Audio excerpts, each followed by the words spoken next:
প্রথমে আপনাকে বলতে হবে আলহামদুলিল্লাহ। তার কারণ এই যে জায়গাটাতে দেখতেছেন এগুলো সব দেখেন কিভাবে পড়ে আছে, সব তরমুজ।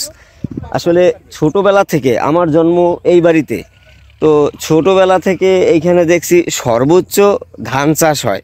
এরপর যদি উন্নাস সিজনে একটু দেয় ওই খেসারি ডেল, যেটা কলর ডেল কই বাংলা ভাষায়, এই কলর ডেল এনে দেওয়া হইতো। এরপর ওই গরু ছাগল হারা উন্নাস হারা থাকতে, মানে এগুলোতে আর কোনো কিছু দেওয়া হইতো না, আবার সেই বর্ষার আশায় চাইতে লাগবে। কিন্তু এই অবস্থাটা দেখেন, সেই একই জায়গায় আল্লাহ তাআলা মানুষের প্রসেসিং করার কারণে মানুষ এটা সাধনা করছে, চেষ্টা করছে। অবস্থা আমি একটু ব্যাক ক্যামেরা দিয়ে যদি ভাই দেখেন কি পরিমাণ আল্লাহ তাআলা নেয়ামত দিয়ে রাখছে। এই আল্লাহ তাআলার নেয়ামত খাবা বান্দা আর আমার শুকরিয়া আদায় করবা। কিন্তু এই যে খাইয়ে খাইয়ে যখন আমরা নাফরমানি করি, তখনই তো আল্লাহ তাআলা আমাকে উপরে নারাজ হয়ে যায়, বেজার হয়ে যায়। এখন আমি আপনাকে কেমনে দেখামো? যাই হোক, ভাই বেড়াদার নিয়ে এই ক্ষেতটা কেনা হয়েছে।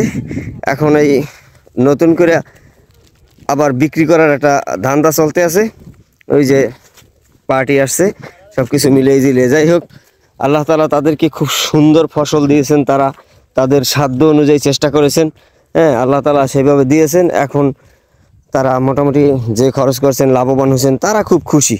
এখন এখান থেকে আমদানি রপ্তানি কারকরা আরও লাভবান হবে, এখান থেকে দেশের বিভিন্ন প্রান্তে এগুলো চলে যাবে। এই যে অবস্থা দেখেন তরমুজ ক্ষেত, এই যে বেহারিরা আছে, এই যে এখন দেখতেছেন নতুন আরেকটা পার্টি আসছে, এদের সাথে কথা চলতেছে। দেখেন যেদিকে তাকাবেন শুধু ফল আর ফল। আলহামদুলিল্লাহ।